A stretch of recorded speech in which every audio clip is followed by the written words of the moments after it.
Hey guys, welcome back to video 5. Congratulations, you're making it through. This step is not really a step. It's just going to be a bunch of strategies in no particular order that you can apply to deal with relapse. So none of us are perfect. We deal with this. This isn't your 5th step. This is going to be throughout the entire behavior change process all the time, constantly, at least for me. I'm finding that I fall back on bad habits and I need to change some things and it's not working. So these are just some ideas in no particular order on how to deal with relapse. So take them, experiment with them, see which ones work for you, and apply the ones that work the best. So the first one is going to be the goal clash.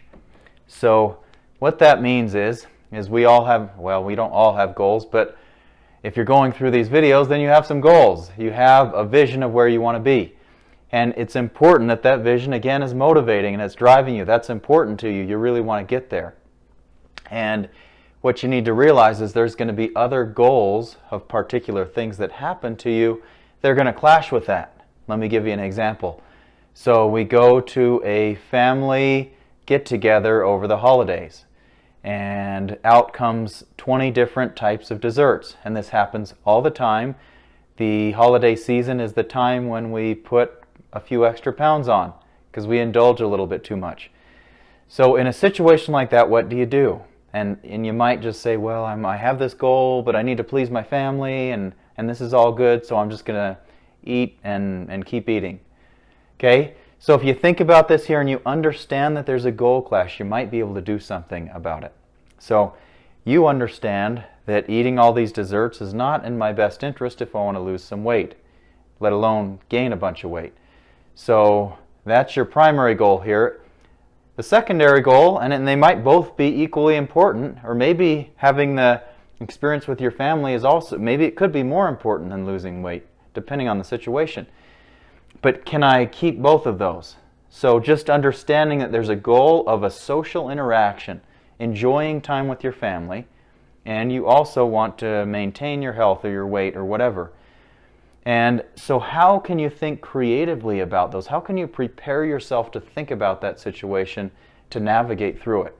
So understanding that there's a goal clash will help you maybe think about that I really want to lose some weight and I really want to enjoy my time with my family. Do I need to eat excessive amounts of desserts to really enjoy my time with my family or show them that I love them? Or is there another way? Could you eat something else? Could you substitute something else in there? Which I've done this so many times and it really does work. A lot of times those blocks are just mental things in our mind. You can really, instead of having a big piece of cake, you can have a small piece of cake and just be done. Or you can have something else. You can substitute something else in there. Have a glass of water and just really have fun with your family. And maybe that's weird. I don't know. Maybe I'm just a weird guy thinking about it. But understanding that there's a goal clash, it's powerful to help you be able to keep both of those goals, that you can do it. You can keep both those goals. Here's another quick example.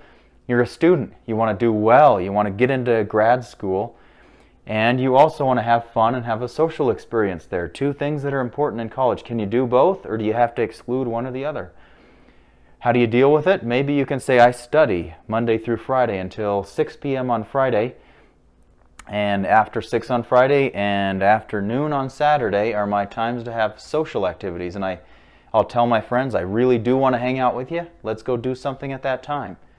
And if they're really good friends, then hopefully they'll understand that you have 2 goals and you can really make both of those happen. And if they don't like that, then maybe they're not really your friend, or maybe they just don't care about your goals.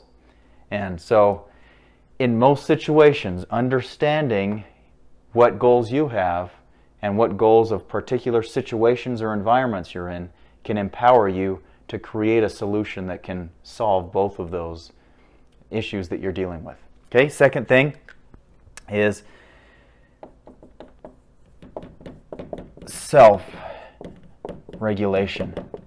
So when we regulate ourselves, the motivation lasts longer and we persist longer. When something externally motivates us, usually when that external thing goes away, so does our motivation.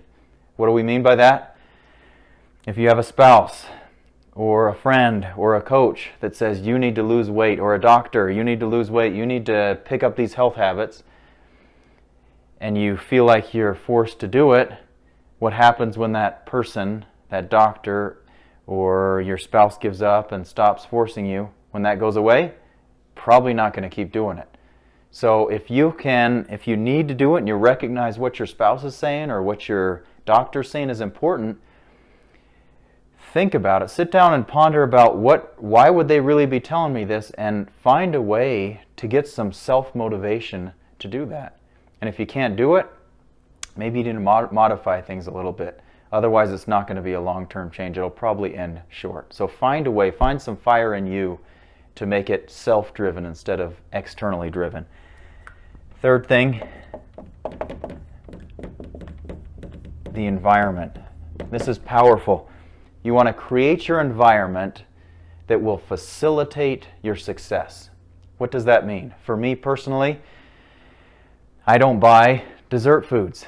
Are they bad? Can people be healthy and eat them still? Absolutely. But I just don't buy them because I know that I'll eat them if they're there, and I just don't feel like I need those in my diet. So by not having them in the house, I don't even have to worry about them because they're just not there. So I create an environment to facilitate that vision that I have for myself. What about being successful and productive during a day? For me, something that facilitates that is waking up at 5:30. When I get up at 5:30, I get things done so that I can look back and feel like I've already been successful that day. I've lived for half a day before some people are even waking up. And for me, that just makes the rest of the day just bonus bucks. And it makes it really easy. So those are some things in my environment that make it easy. And you can look around, find ways, find things, find people that will facilitate your success and not detract from them. Okay? Next one is willpower. Willpower is important. A lot of research, some books I've read, talk about willpower as being like a muscle, and it fatigues as you use it over time. Now, I'm not contradicting that research. I don't know if it's true or if it's not. I don't know. There's both sides of the story that say it is or it isn't, and your willpower does or doesn't go away. That's not what I'm trying to say here. The concept is, it works for me. At the end of the day, after a long day, for some reason, I feel like eating junk food is easier. And I think that's the way with a lot of people. You tend to just eat more. And maybe that doesn't happen to you. But I know there's a lot of people that happens to at the end of a day. You've worked for a long day. Maybe physically, mentally, you're just exhausted. Are you going to go to the gym and start pushing out max reps on the bench press? Some people will, but like me, I probably would do something crazy like that, but a lot of people won't.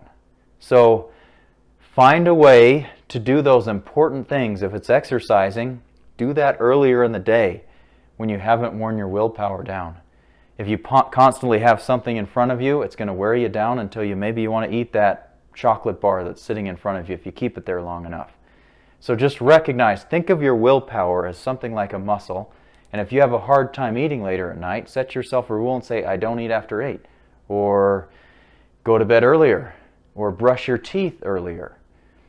Do something so that you won't have to make that choice when your willpower is weak. And you'll be a lot more likely to succeed. Okay? Last thing.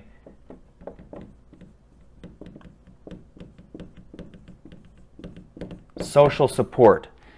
Social support is shown all the time, all the stuff I've read. It's important to socially commit yourself. What does that mean?